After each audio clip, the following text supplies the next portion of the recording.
Hello, I'm Annette Young and welcome to the 51%, a show about women reshaping our world. Coming up, how the murder of a Chechen woman in the southern French city of Nice has resulted in local Chechen women speaking out against patriarchal traditions and customs which normally force them to remain silent. Also, punching above their weight. Amid the devastation in Gaza, a Palestinian coach is teaching women and girls to box to help them cope with the trauma of living in a war zone. And the tale of one breast cancer survivor in Kenya who used her crafting skills to help fellow patients by providing them with a knitted breast prosthesis. But first, and last November, a mother of 7 was fatally stabbed by her husband in Nice in southern France, shocking the local Chechen community. She had been seeking a divorce at the time. After the killing, local Chechen women began speaking out against the patriarchal traditions that silenced them. The community in France, which fled war in the predominantly Muslim Russian Republic of Chechnya, is now one of the largest in Europe. This report by Elena Voloshin and Olivia Salazar-Winspear. Here in the outskirts of Nice, a 39-year-old woman, Larissa, was stabbed to death by her husband on November 4th.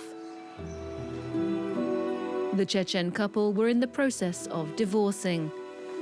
Her friends show us where it happened. She lived here, on the ground floor. That's her door.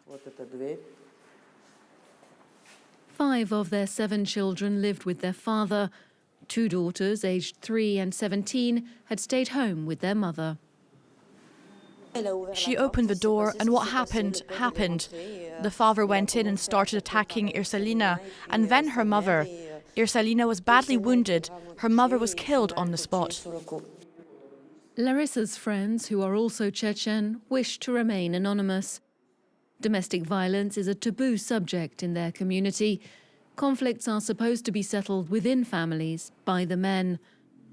After an argument between Larissa and her husband, her uncle had called the diaspora's imam. I reconciled them. I sorted it all out, and we ate together. I said prayers to Allah, praised and exalted is He, to bless their family. A respected figure in the Chechen community on the Côte d'Azur, Ramzan Magamadov says authorities should not intervene in family quarrels except as a last resort. Women are not allowed to directly request his mediation either. Divorce in Islam is not women's business. It's men's business, because men are wiser and more responsible. Если родственники, например, ее ограничивают и не дают ей оттуда выйти, что ей тогда делать, получается? If they don't let her go out, she should listen to them, because they are wiser, and they are the guarantors of the family's preservation. Beating and hitting is not the same thing. It's just that today's women are not able to behave wisely.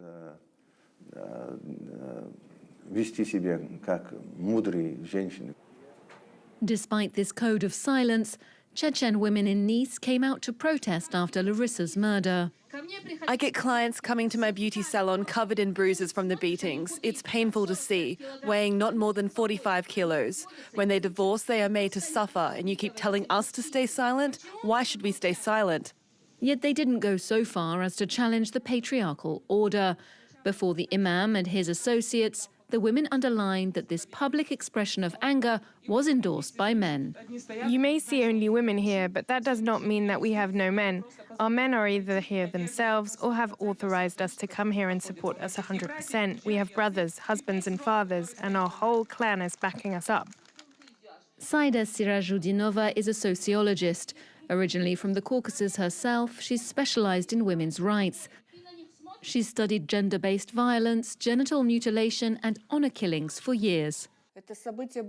This event was unique because it was the first time that Chechen women came out to defend a Chechen woman, the first time that they spoke up and said that domestic violence exists. And this is a reality in the Chechen community and diaspora.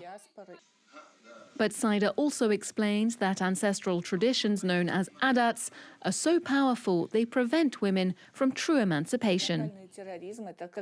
Patriarchal terrorism is when women live in fear of punishment, when they are under a constant threat of being sanctioned according to tradition, for transgressing traditional behavioral codes, which are tacit and immutable in this community. And these punishments exist even here in France. When they held this protest, women were saying that if they engaged in bad behavior, they risked being banished. At a beauty salon owned by a Chechen woman, we meet two of the protesters who spoke at the rally. They want to create a body that would mediate between members of the Chechen community who follow these traditions and French institutions. Yes, we have this culture of keeping problems inside the family. Sometimes there are people who have no family, who have no one, and when you have no one, we're here for you. We mustn't forget that our culture is still here, even if we are integrated and that we love this country and adapt. We have been living here for over 20 years, yeah, but we still have our culture and identity. Chechen tradition stipulates that children should live with their father in the case of divorce. But Larissa, seen here, had been fighting for custody of hers. Since her murder, her husband ended his own life in prison. To the Middle East now, and a trainer who once ran a boxing club in Gaza City is turning his skills towards the Palestinian enclave's displaced population, more specifically young women and girls who see the training sessions as a respite from the massive destruction from the war with Israel. The aim being to give them a taste of hope for the future, as Luke Schrago reports. In a camp for the displaced in southern Gaza, the smack of impact on leather echoes through the open air. It's a free boxing session aimed at young women and girls in Khan Yunis. We are still boxing despite the war, the bombing and destruction. We hope to get the world's support and get them to provide us gloves and shoes. As you can see, we train on the sand. We need mats and boxing bags.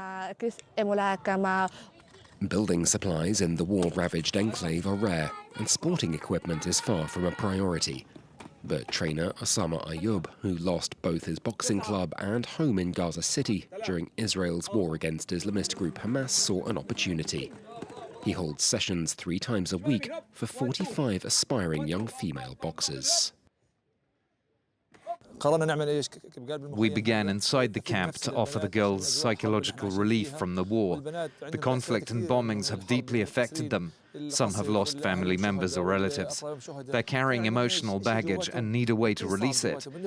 Boxing became a source of real comfort, giving them a powerful emotional outlet. For Ayoub, it's a matter of giving them direction, with many finding new drive. I box to develop my character, release pent-up energy, and become a champion in the future, compete against world champions in other countries, and raise the Palestinian flag around the world. Gaza has long been no stranger to conflict, but this kind of combat comes with a sense of hope attached. And finally, breast cancer rates in sub-Saharan Africa are on the rise. So determined to help others like herself, Mary Mwangi, a breast cancer survivor, thought of what got her through her illness. It was knitting. So the Kenyan came up with an idea to support survivors while earning money by producing a knitted breast prosthesis. Alyssa Gaveda has the story. So this one I bought. Mary Mwangi was diagnosed with spine cancer in 2017 and only a year later with stage 3 breast cancer. Bedridden and hopeless, she turned to her childhood hobby, knitting. This now is the finished one. I stuff inside. After her breast cancer diagnosis, followed by a costly and traumatic treatment, she decided to help other survivors by knitting breast prostheses made of yarn. There are those ones which are small, like these ones. This one, like 15 minutes, you are done. There are those which are bigger than this one, like these ones. Mary says that several hundred women across Kenya are wearing her knitted prostheses.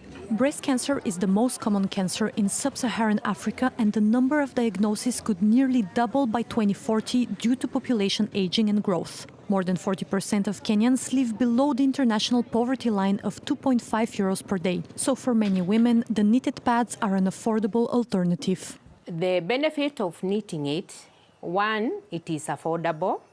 Many patients can afford it. Second, it is a therapy. Remember when I was bedridden, that's when I rekindled my knitting. She now teaches other women how to make their own.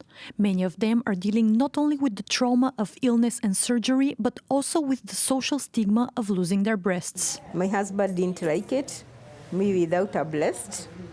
So, and he went and got married to another lady who has 2 breasts. Rose's confidence is now back, and Mary hopes to train more cancer survivors so they too can find a community and heal. And that's it for this edition. So until our next show, bye for now.